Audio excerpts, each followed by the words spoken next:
In a time long before the Big Bash, the Mercantile Mutual Cup was the domestic one-day cricket tournament. The likes of Brad Hodge, Gavin Robertson and Richard Cheekwee were household names.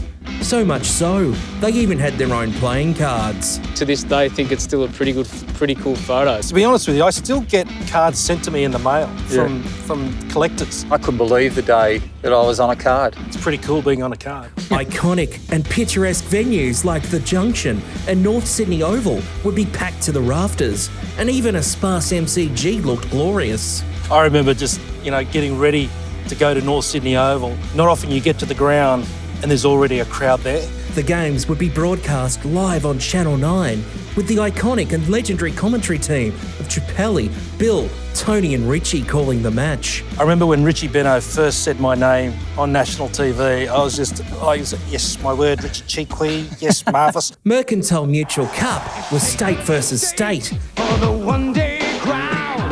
And states had fancy new nicknames like the Bushrangers, Redbacks, Warriors, Tigers, Blues and Bulls entering the vernacular.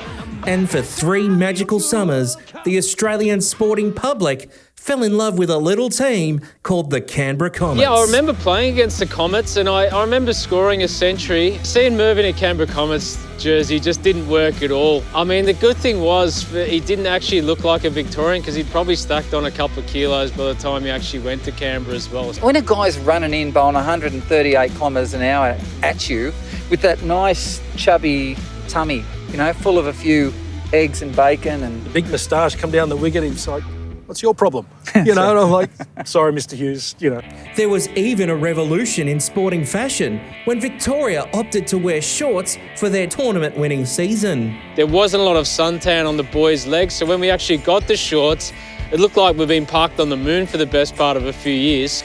And while wearing buckets on your head at the cricket is all the rage these days, taking a crowd catch if you happen to be at the game was quite the honour. It was entertaining. The crowd were close to you. They got to feel part of the game. Catches in the crowd. But if there was one thing that made the Mercantile Mutual Cup dear to everyone's heart, it was the unique innovation and the highly sought-after prize, hitting the sign. All of a sudden, more people were asking about it. Especially, I remember getting petrol one day and this bloke from a semi-trailer walks over to me and goes, "Make sure one of you blokes hit that sign. I'm going to bet on it with one of my mates." All in all, it was good fun. You knew it was there, and it was always at cow corner or long off, which you thought was achievable. The time Steve Waugh hit the sign at the Wacker in 1995 just might have been his greatest achievement. Yeah, they've already split up. They've worked out their percentages and they're paying off housing loans and buying furniture with it already. I bought a Type 3 1972 station wagon 1600 auto, and all of a sudden I just kept turning up to training in that beautiful car. I couldn't have afforded that before. However, hitting the sign was not without its controversies. Just ask Brad Hodge when he was denied the status in a game played in Barrel back in 2003. It hit the sign. There's no two ways about it. Anyway, cut a long story short, it was deemed that it didn't hit the sign. The problem is, though, if the Mercantile Mutual signs were on the fence, it'll be a leading edge that's going to hit it. Let's be fair, with the bats these days, double if you reverse sweep it. Yeah, $2 million for that.